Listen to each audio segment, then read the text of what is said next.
আমি আর রবিন ভালো বন্ধু ছিলাম। আমরা স্কুল বেলাকার বন্ধু। ছোটোবেলায় একসাথে খাওয়া, একসাথে ঘোরা, একসাথে বাড়ি আসা স্কুল থেকে, সবই একসাথে করতাম আমরা। ঘটনাক্রমে বলে নিই, আমরা সবাই মাধ্যমিক পরীক্ষা দিয়েছিলাম, যার জন্য 3 মাস ছুটি ছিল। ফাল্গুন মাস পড়া সত্ত্বেও সেই সময় ছিল প্রচুর ঠান্ডা। রবিন একদিন আমাকে বলল, চল না মর্নিং ওয়াকে যাই, এখন তো ছুটিই আছে। আমি কিছুক্ষণ ভেবে বললাম, আচ্ছা ঠিক আছে যাব, কিন্তু সেটা তো বল কবে যাবি। কালই যাব। আমি বলবো কটার সময়, 3টার সময় তোকে ফোন করবো, তুই ফোনটা রিসিভ করবি। আমি বললাম, ঠিক আছে। আমি খেয়ে দিয়ে জামা প্যান্ট রেডি করে ঘুমিয়ে পড়লাম। হঠাৎ ফোন বাজার শব্দে আমার ঘুমটা ভেঙে গেল। ফোনটা হাতে নিয়ে দেখি রবিন ফোন করেছে। ফোনটা ধরলাম, বললাম, বল। ওপার থেকে রবিন আওয়াজ এলো। রবিন বলল, যাবি না? ওঠ। আমি ঘড়ির দিকে তাকিয়ে দেখি রাত তখন 1:30 বাজে। আমি বললাম, এত রাতে? রবিন তখন বলল, বেশি ভোর হয়ে গেলে আবার মানুষজন রাস্তায় ভর্তি হয়ে যাবে, তখন আর ভালো লাগবে না। আমি ফোনটা রেখে তাড়াতাড়ি রেডি হয়ে বেরিয়ে পড়লাম।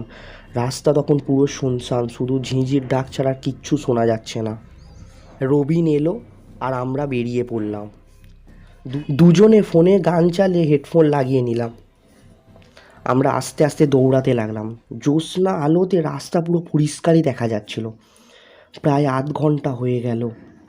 গান শুনতে শুনতে এতটাই মত্ত হয়ে গেছিলাম যে আমি রবিন যে আমার পাশে নেই সেটা আমি টেরই পাইনি। হঠাৎ পাশে তাকাতে দেখলাম রবিন আমার পাশে নেই। ভয়ে যেন গলাটা শুকিয়ে গেল আমার। সঙ্গে সঙ্গে পিছনে দৌড়ে দেখতে দেখতে গেলাম, কিন্তু রবিনকে কোথাও দেখতে পাচ্ছিলাম না। হঠাৎ দেখি রাস্তার ধারে এক প্রকাণ্ড বট গাছ, নিচে কে যেন বসে আছে। কাছে গিয়ে দেখি রবিন বসে হাঁটু দুটো উঁচু করে তার উপর মাথা রেখে বসে আছে। আমি বললাম, কী রে, এখানে বসে আছিস? রবিন কোনো উত্তর দিল না। আমি তার চুপ করা দেখে তাকে গায়ে হাত দিয়ে জোরে ডাক দিলাম, কী রে? রবিন যেন নিজের হুঁশ ফিরে পেল। আমি তাকে জিজ্ঞাসা করলাম, এখানে বসে আছিস কেন? সে কোনো উত্তর দিল না, খালি এইটা বলল, আমি বাড়ি যাব। তারপর আমরা দুজন বাড়ি চলে আসি। তারপর থেকে সে যেন বাইরে খেলতে আসে না, ফোন করলে ফোন রিসিভ করে না। একদিন ওদের বাড়ি গেলাম। ওর মাকে জিজ্ঞাসা করলো, রবিন আর বাইরে খেলতে আসছে না কেন? ওর মা যেটা বলল সেটা ছিল এরকম, দেখ না ছেলেটার কি হয়েছে, একা একা বসে থাকে, কারোর সাথে কথা বলতে চায় না। আমি বাড়িতে ঢুকলাম, দেখি রবিন ঘর অন্ধকার করে ঘরের এক কোণে বসে আছে। আমি বললাম, কী রে রবিন, খেলতে যাচ্ছিস না কেন? খেলতে চ। রবিন রেগে গিয়ে দাঁতের কর্কশ শব্দ করে বলল, চলে যা এখান থেকে, আমি যাব না। তারপর প্রায় অনেক দিন হয়ে গেল রবিনের সাথে দেখা হয় না আমার। একদিন রবিনের মা ফোন করলো।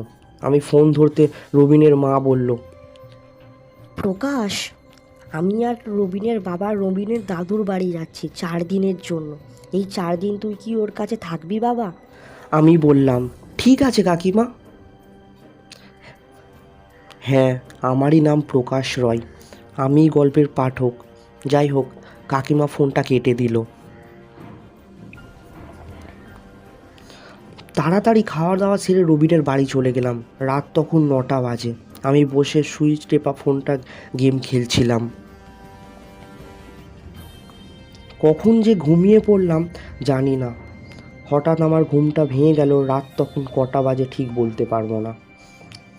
হঠাৎ নিঃশ্বাসের শব্দে বুঝতে পারলাম রবিন আমার পাশে শুয়ে আছে।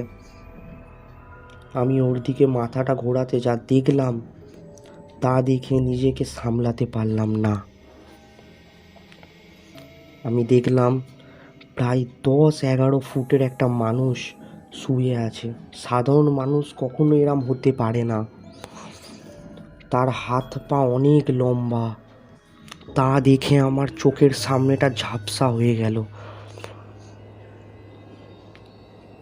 সকালবেলা ঘুম থেকে উঠলাম, দেখি রবিন চা খাচ্ছে।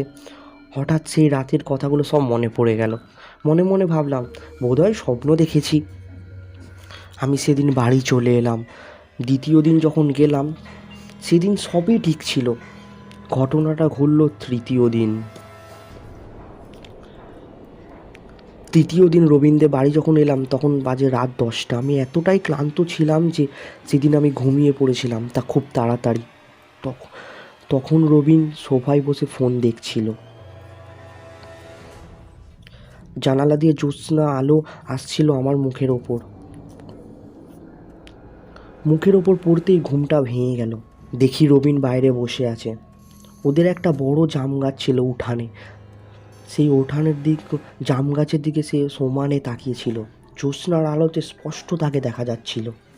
আমি কিছুক্ষণ রবিনের দিকে তাকিয়ে থাকতে যেটা দেখলাম, ওর হাতটা ওই গাছের দিকে করে লম্বা হয়ে যাচ্ছে। গাছের ডাল থেকে কি একটা হাতে ধরে আবার হাতটা ছোট হয়ে গেল। রবিনের এসব দেখে আমার বুকের ভিতরটা ধূপধাপ আওয়াজ করতে শুরু করলো। নিজেকে আর সামলাতে পারলাম না, অজ্ঞান হয়ে গেলাম। সকালবেলা আবার জ্ঞান ফিরতে রবিনকে কিছু না বলে বাড়ি চলে এলাম। এসে মনে মনে ভাবলাম, রাতের ঘটনাটা কি ওটা কি সত্যি? এটা কি সত্যি সাধারণ মানুষের দ্বারা সম্ভব? চতুর্থ দিন সন্ধ্যা তখন 8টা বাজে। আমি রাস্তায় বেরিয়ে গেছি রবীন্দ্রের বাড়ি যাওয়া বলে। রাস্তায় হাঁটছি আর মনে মনে ভাবছি যে যাওয়াটা কি ঠিক হবে? কিন্তু নেহাত আমার ভালো বন্ধু, একা তো ছাড়া যায় না।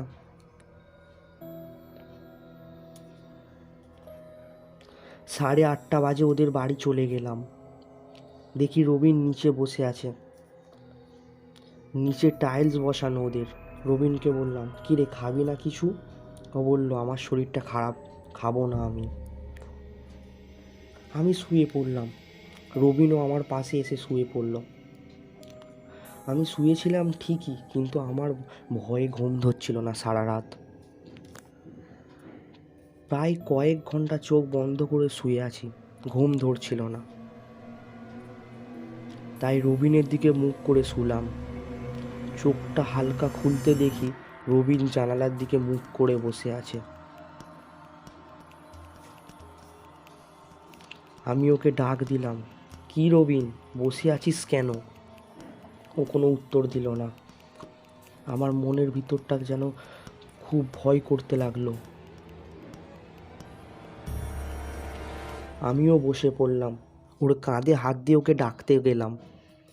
যখন হাত দিলাম কাঁধে, বুঝতে পারলাম ওর শরীরটা পুরো ঠান্ডা বরফের মতো। ওর মুখের দিকে যখন আমি ঘুরে তাকালাম, আমি যা দৃশ্য দেখলাম তা আমি বলে প্রকাশ করতে পারবো না। দেখলাম ওর চোখ লাল টকটক করছে, ওর দাঁত হিংস্র জন্তুর মতো সামনের দিকে বেরিয়ে আছে। তার সেই দাঁত দেখে টপছে কাঁচা রক্ত।